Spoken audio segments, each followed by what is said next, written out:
So you're here because you want to know all about those interesting looking shapes on the human design body graph, aka the energy centers. Well, don't worry, you're in the right place because I'm going to help you cut through the confusion and tell you exactly what you need to know.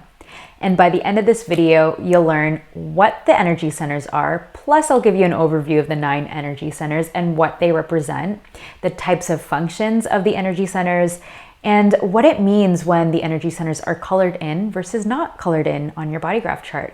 And lastly, what deconditioning means in human design. And if you enjoy this video and want to continue to learn and deepen your understanding of human design, I'd be so grateful if you could show me some love, hit that like button, and subscribe to my channel. And with that said, hi, my name is Crystal Alferrero, and I'm your fun-loving human design guide, educator, and reader, and also host of the Magnetic Self podcast. So I'm sure when you pulled up your body graph chart for the first time, the first thing you likely noticed were those big geometric shapes on your chart. Some of them were likely colored in, while others were just left blank, white, and the summary that comes with your body graph chart doesn't exactly tell you anything about them. So I can totally relate to the confusion because that's exactly how I felt, confused. But don't worry, I got you covered. These shapes in human design are called energy centers, and by official definition, these are the energy hubs of the 9-centered body graph chart that transform the energy as it circulates through the body graph associated with the body's endocrine system. Now, if you're still like, what the hell?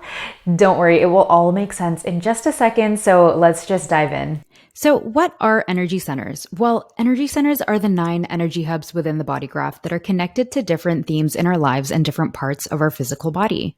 So we have the head center, which represents inspiration, thoughts, and questions.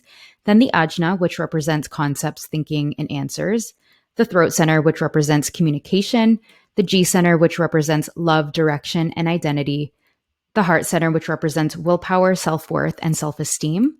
The sacral center, which represents workforce and life force energy, as well as reproduction.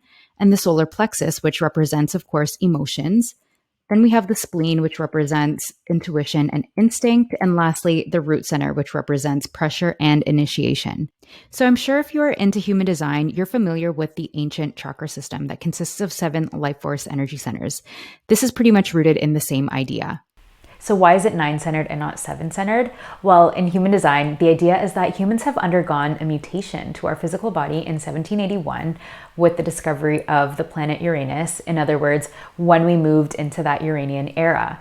And this shift from 7-centered to 9-centered beings isn't necessarily the addition of 2 centers, but it's more of a complex internal reorganization of the human form. And so prior to this Uranian era, we were focused on meeting our survival needs, which essentially we're learning how to work and operate on this physical plane. But now times have obviously changed and we're not so much focused solely on survival needs. Nowadays, we have the freedom of choice and ability to make our own decisions. We're no longer looking at external authorities for direction in our lives, but rather we have this ability and this freedom to create our own path.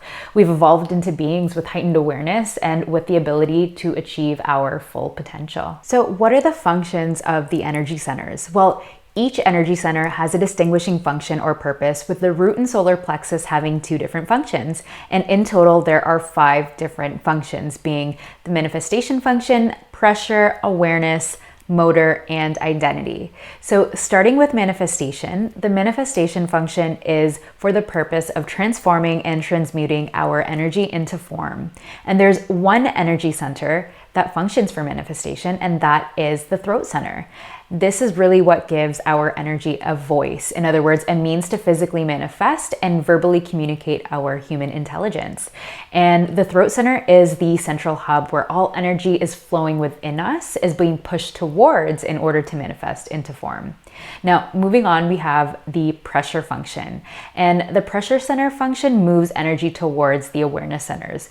They're the pressures to know, to do, to think, and to really stay alive. And in total, there are 2 pressure centers, the head and the root centers, where the head asks questions, which we are then pressured to answer and communicate. And the root provides a drive to initiate and as well as give us momentum for moving forward. So next we have the awareness function. Awareness centers function as potential areas of self-consciousness and self-awareness, and each of them focuses, processes, and interprets our life experiences energetically as body, mind, or spirit awareness. So there are 3 awareness centers in total: your spleen, the ajna, and your solar plexus. And these centers transmute our experiences into wisdom that become an expression of our conscious intelligence. Then we have the motor function, which really is the function that gives us energy to move through life. And the motors provide us with the energy resources needed to manifest and keep moving forward. Now, there are 4 motor centers. You have your root, solar plexus, the sacral, and your heart center, each with a different type of energy that keeps us going. Now, the one you're probably most familiar with is the sacral, which provides that creative life force and workforce energy. The root is all about momentum and initiating. The solar plexus is all about emotional energy, while the heart center is our source of willpower. And last but not least, we have our identity function. Our identity center is where our own unique energy flow connects to all flows of life. It's our connection to the divine, to the universe itself, and it's in our G center. So before we jump into what it means to have colored versus uncolored centers, comment down below and let me know, what energy centers do you have defined and undefined in your chart? So what does it mean if our centers are colored versus not colored? Well, when you see color in your chart, this is what we call definition in human design. And this essentially means that this is where you have a fixed and consistent source of energy flowing through you. And where you're defined in a particular center, you have a consistent flow of energy in that center. And this consistent flow of energy more or less creates a buffer or shield that protects you against outside influences and conditioning from others. Now, where your centers are white or not colored, this does not mean that you're broken. It does not mean that you lack anything or that you're screwed. It really just means that you do not have a consistent flow of energy through these centers, and therefore is where you are most susceptible and sensitive to the outside world. It's where we take in the energy of others and amplify it.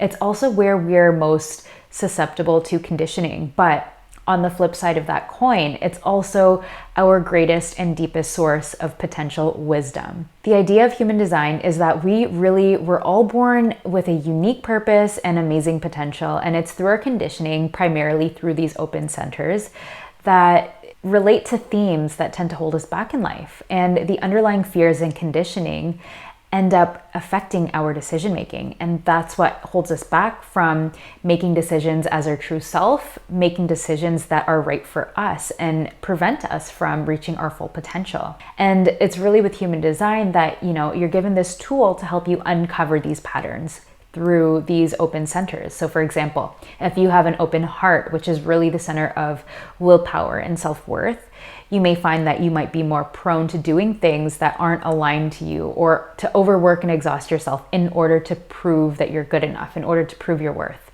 Now, when we identify these undefined centers, we are given the opportunity to really bring awareness to those behaviors and patterns that are driven by underlying beliefs and fears so that we can change them, because it's the fear-based action that we take through our open centers that are the source of resistance that we create and face throughout our lifetime. So what does it mean to decondition in human design? So when it comes to experimenting in human design, there is an emphasis on deconditioning from our undefined centers. So in other words, deconditioning is deprogramming from the external conditioning that heavily influences our decision making so that we can begin to make decisions that are both authentic and correct for us, the decisions that feel good. And the idea is that by implementing the 2 primary human design tools, your strategy and authority, as you move throughout life, you'll begin to make a habit of making the right decisions for you, and you'll get into alignment with your true authentic self. And it's really through implementation and repeated practice that you can peel away from the behaviors that hold you back or that cause unnecessary stress and exhaustion in your life.